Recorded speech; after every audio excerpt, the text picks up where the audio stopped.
Bonjour tout le monde et bienvenue dans le podcast de Unit, le podcast dédié aux énergies vertes. Je suis Marian Terrasse et aujourd'hui notre expert est Paul Streichenberger. Il est chef de projet photovoltaïque chez Unit. Pour cet épisode, nous allons parler de l'ADEME qui a sorti une étude dans le cadre d'un sujet que nous connaissons bien qui est l'objectif neutralité carbone en 2050. Alors dans ce cadre d'objectif neutralité carbone, cette étude traite de l'évaluation de l'impact de tous les scénarios qui sont envisagés, les scénarios de transition 2050, sur l'usage des sols en France. Donc en fait, on va parler de l'usage des sols en France, mais revenons à Paul, parce que c'est lui qui va nous en parler. Bonjour Paul. Bonjour Marian. Paul, est-ce que tu peux nous décrire un peu ton travail, nous dire qui tu es, te présenter un peu à nous? Alors oui, bien sûr. Alors Paul Streichenberger, je suis chef de projet photovoltaïque chez Unit depuis maintenant quelques mois. Et je suis exactement chargé de développement donc, sur certains projets dans des bureaux qui sont basés sur la région de Lyon et avec des projets qui sont maintenant un peu répartis partout en France et dont on a en charge le développement. Et le développement, ça veut dire quoi ? C'est aujourd'hui obtenir des autorisations administratives pour pouvoir déposer des permis de construire et donner le relais à une équipe construction pour faire sortir des centrales photovoltaïques un peu partout sur le territoire français. D'accord, un travail important dans le cadre justement de la neutralité carbone pour 2050. Et puisque c'est dans ce cadre-là qu'on va parler de cette étude de l'ADEME, est-ce que tu peux nous dire d'ailleurs, toi, qu'est-ce que tu en penses de cet objectif ? Quels sont tes pronostics ? Qu'est-ce que tu en penses de ce scénario ? L'objectif de ce scénario neutralité carbone 2050, que vous devez tous avoir en tête probablement, c'est un scénario qui est très ambitieux pour moi, mais qui n'est pas inatteignable. Et je pense qu'aujourd'hui, si on y met tous la main à la pâte, il n'y a pas de raison qu'on ne s'en sorte pas et qu'on n'arrive pas à changer ce réchauffement climatique et à avoir un impact là-dessus. Qu'on le veuille ou non, c'est un sujet qui impacte chacun d'entre nous.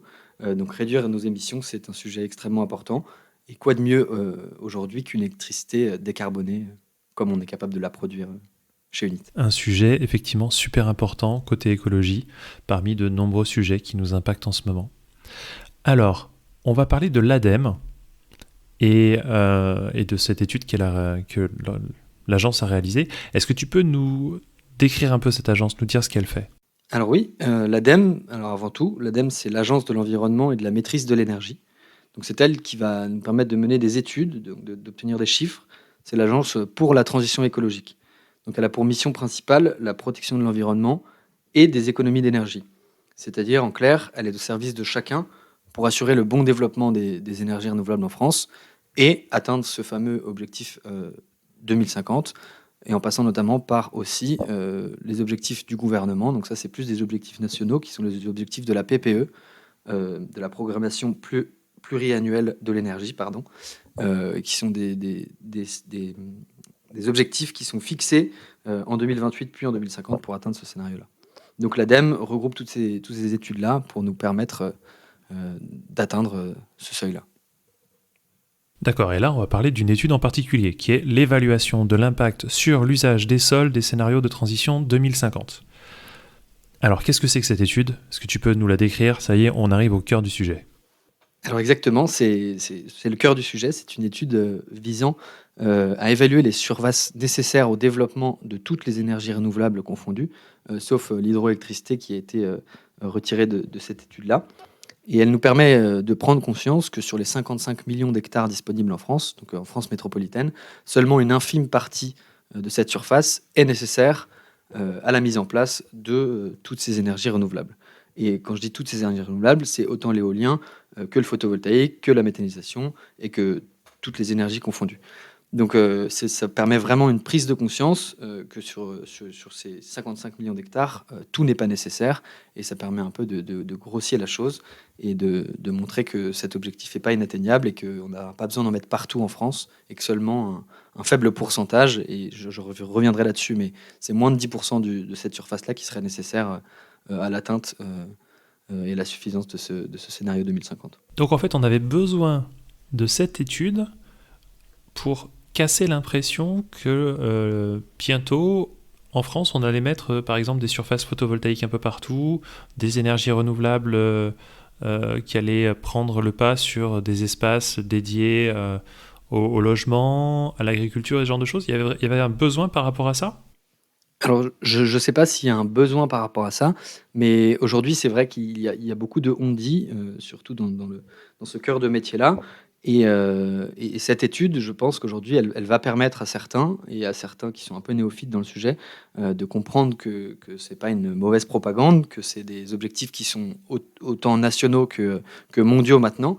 Donc, dans tous les cas, on va avoir à y faire face et qu'il faut traiter le sujet et donc cette étude, elle permet vraiment de comprendre que en installant et en choisissant des terrains propices au développement des énergies renouvelables, on peut arriver à un projet structuré, ambitieux et à des objectifs largement réalisables d'ici 2050. Et que on va pas développer n'importe quoi et n'importe où, mais plutôt on va écouter les bonnes modalités, on va suivre les bonnes méthodes pour s'implanter de manière raisonnée et, euh, et acceptée.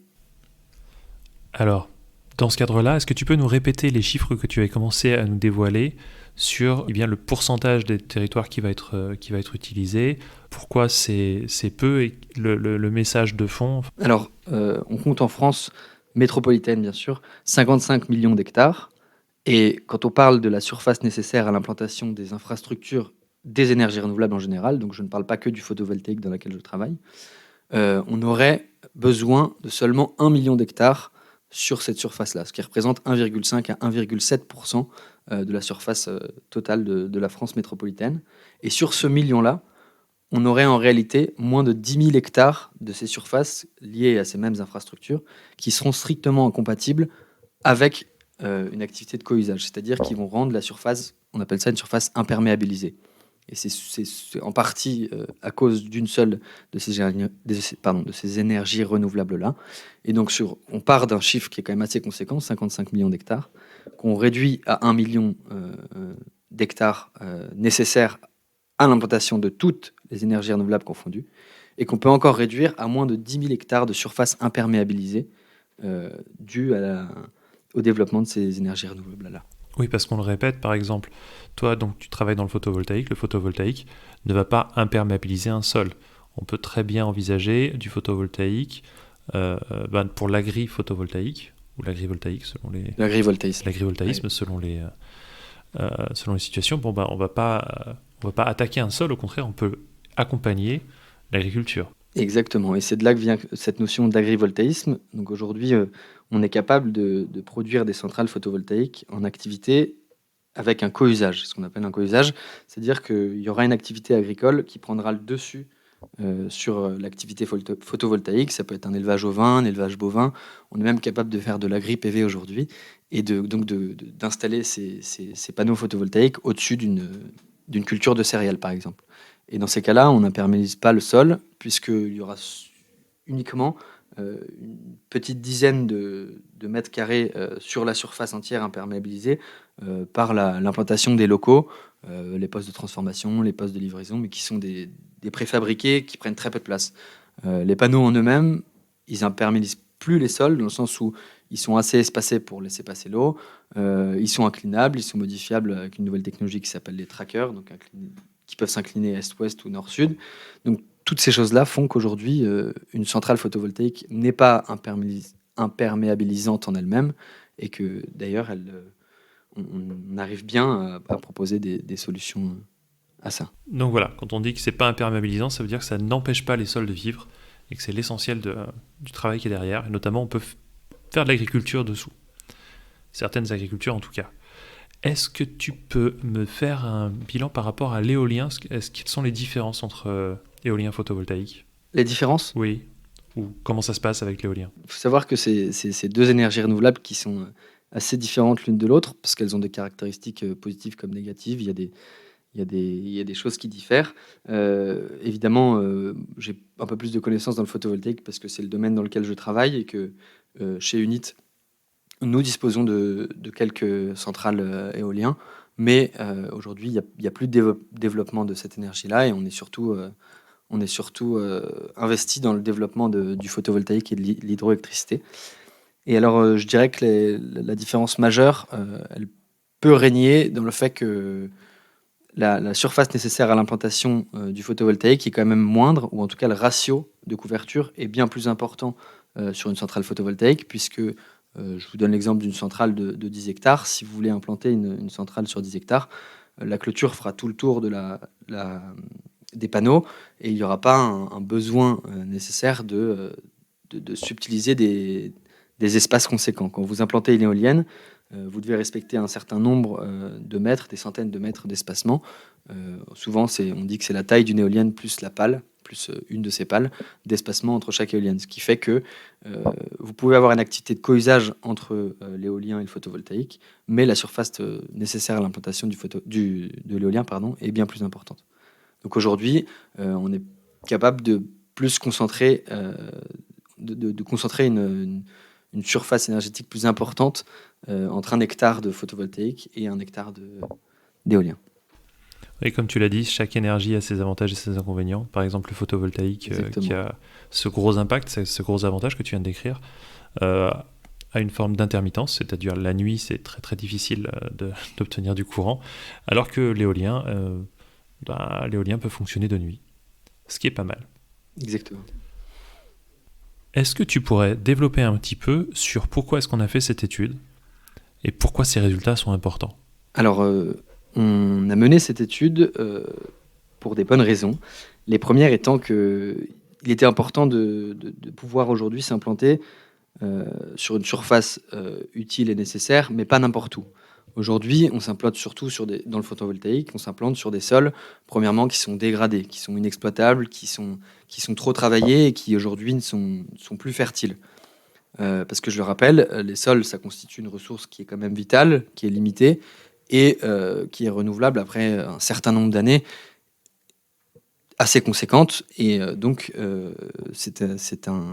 il faut en prendre soin. Ils produisent quand même 95% de notre alimentation aujourd'hui. Ils abritent 25% de la biodiversité terrestre. Enfin, je pourrais vous donner tout un tas d'arguments qui font que les sols sont à prendre en compte et il ne faut pas en faire mauvais usage. Et donc, il est important de les traiter de la meilleure des manières, de les préserver en les valorisant de la meilleure des manières. Donc, c'est ce qu'on essaye de faire, nous, aujourd'hui, dans notre cœur de métier. C'est ce qu'essayent de faire nos confrères chez les autres développeurs. Et je dirais que cette étude, elle ne va pas nous aider à comprendre ces enjeux, mais plutôt à montrer par filière les stratégies à adopter demain et surtout la surface nécessaire à cette implantation et à cette atteinte de la neutralité carbone en 2050. Écoute, c'est très clair. Je pense que nos auditeurs seront assez contents du topo que tu nous as réalisé. Un grand merci. Merci Marian à toi pour le temps que tu as su nous accorder aujourd'hui à ce sujet si important de nos jours. Et c'était un plaisir d'échanger avec toi. À très bientôt à ce sujet. À très bientôt Paul, j'espère. Donc c'était Marian Terrasse. Et je rappelle que Paul Streichenberger s'intéresse de près à la question puisqu'il travaille comme chargé de projet photovoltaïque. Pour ce qui est du groupe UNIT, le groupe développe, construit et exploite des centrales de production d'électricité locales et durables. Si vous qui nous écoutez, vous êtes intéressé pour valoriser un grand terrain, un parking de bonne dimension, un élevage ou pour un projet photovoltaïque de ce type, vous pouvez nous contacter aux coordonnées en commentaire. Dans tous les cas, abonnez-vous au podcast pour en découvrir plus sur l'avenir de l'électricité verte.